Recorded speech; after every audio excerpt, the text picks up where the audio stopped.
आप देख रहे हैं राष्ट्रपथ, आपके साथ मैं हूं अर्चना सिंह। विपक्षी गठबंधन बना था I.N.D.I.A, जिसे इंडी अलायंस कहा जा रहा था। लेकिन इस इंडी अलायंस की अब कभी आप चर्चा भी नहीं सुनते होंगे। कहां ये अलायंस गायब हो गया, ये सब पूछ रहे हैं।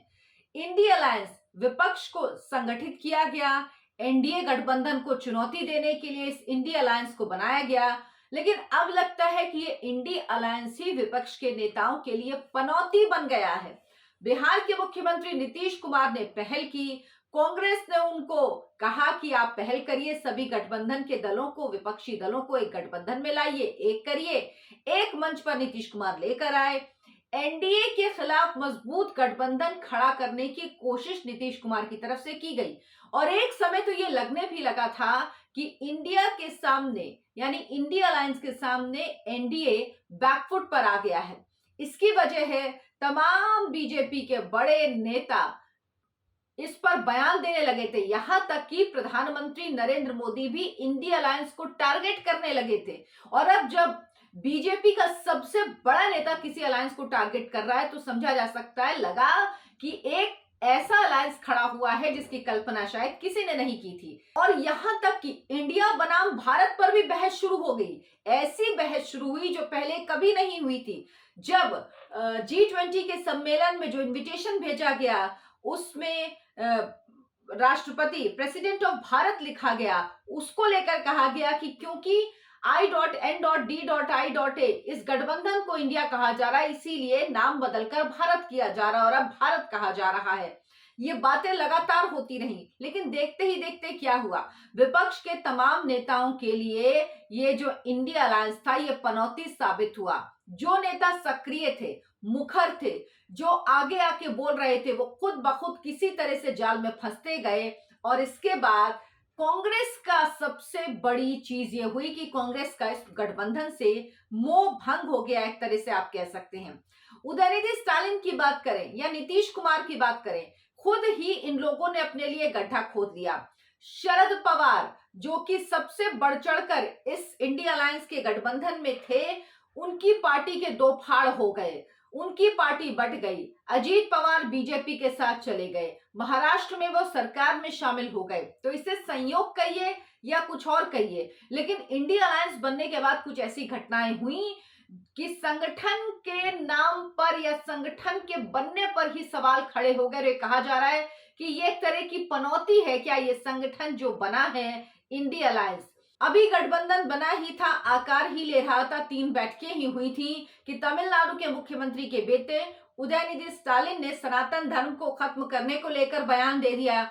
इसके बाद एनडीए ने, बीजेपी ने खुलकर वार करना शुरू कर दिया इस इंडिया अलायंस पर, खुलकर हमला करने का मौका मिल गया। हालत ये हुई कि इंडी अलायंस के ही साथियों में फूट पड़ गई। कांग्रेस जैसी पार्टी में भी दो फाड़ नजर आए, कुछ नेता इसका समर्थन में रहे और कुछ नेता इसके विरोध में। कमलनाथ ने यहां तक इसी सनातन की वजह से, सनातन पर उदयनिधि के बयान की वजह से ही और सनातन पर इंडी अलायंस का जो रुख रहा उसकी वजह से मध्य प्रदेश में जो इस इंडी अलायंस की मीटिंग होनी थी, पहली रैली होनी थी, उसको करवाने से मना कर दिया।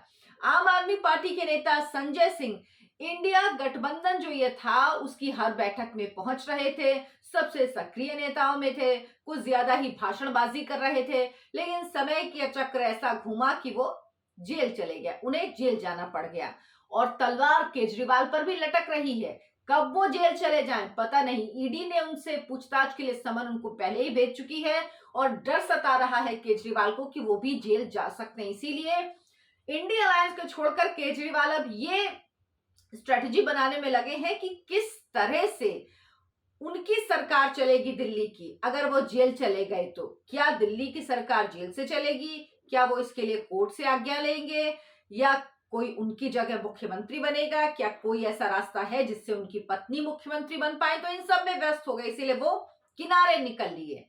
उनकी पार्टी में फिलहाल सबसे इंपॉर्टेंट ये है कि वो पार्टी को संभालें और इसी दिशा में आम आदमी पार्टी काम कर रही है। वो अलायंस से अभी कोई भाई, जब हम बचेंगे तब तो हम अलायंस की बात करेंगे, तो फिलहाल तो अपनी पार्टी को बचाने के लिए है। टीएमसी सांसद महुआ मोइत्रा ने जो कुछ हुआ, जो बातें सामने आई, दर्शन हिनांदानी ने जो एफिडेविट दिया, उसके बाद जिस तरह से उनसे पूछताछ हुई और वो भी अब ईडी के शिकंजे में फंसती चली गई है, सीबीआई जांच के शिकंजे में फंसती चली जा रही हैं। अच्छा, इस अलायंस के जो सूत्रधार थे नीतीश कुमार, जिन्होंने इस अलायंस को शुरू किया, पहली बैठक पटना में करवाई, उन्होंने भी विधानसभा में ऐसा भाषण दे दिया कि वो भी किनारे हो लिए। अब उनके ही भाषण से बाकी दल बचने की कोशिश कर रहे हैं। नीतीश कुमार कह ही चुके हैं कि जो इंडिया अलायंस में कांग्रेस जो पार्टी है वो अभी चुनावों में व्यस्त है, आरक्षण का कार्ड वो खेल रहे हैं। उन्होंने जातिगत जनगणना करवा कर उन्हें लगा था कि उन्हें बड़ी भारी कोई विजय मिलेगी, लेकिन ऐसा हुआ नहीं। अब कांग्रेस का भी मोह भंग हो चुका है इस इंडी अलायंस से। ऐसा लग रहा है कि कांग्रेस नहीं चाहती है कि प्री पोल अलायंस किसी तरह का हो। नीतीश कुमार ने अभी कुछ समय पहले, आपको याद होगा, भाषण में कहा था कि कांग्रेस चुनाव में व्यस्त है, उससे इंडिया अलायंस की कोई चिंता ही नहीं, इंडिया अलायंस के लिए कोई काम नहीं हो रहा है। और जिस तरह से कांग्रेस अपने सहयोगियों से व्यवहार कर रही है, उससे लगता है कि पार्टी इंडी गठबंधन को लेकर कोई ज्यादा तत्पर या इच्छुक नहीं नजर आ रही है।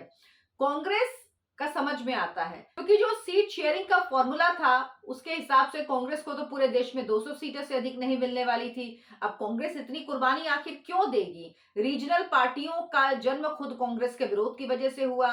कई स्टेट में कांग्रेस अलायंस चाहती नहीं है, तो कई सारी परेशानियां हैं। समाजवादी पार्टी और कांग्रेस के नेताओं के बीच में जो तू मैं हुई है, और किसी छुटभैये नेता नहीं, इसीलिए अखिलेश यादव कह रहे हैं, उधर उधर कमलनाथ कह रहे हैं, कोई कह रहा है टुच्चा नेता, कोई कह रहा है अखिलेश वखिलेश कौन है, कोई कह रहा है अपने पिता का सम्मान नहीं करते हैं। तो ये सब कुछ चल रहा है, यानी अखिलेश यादव समाजवादी पार्टी उत्तर प्रदेश को लेकर भी ये सब चल रहा है।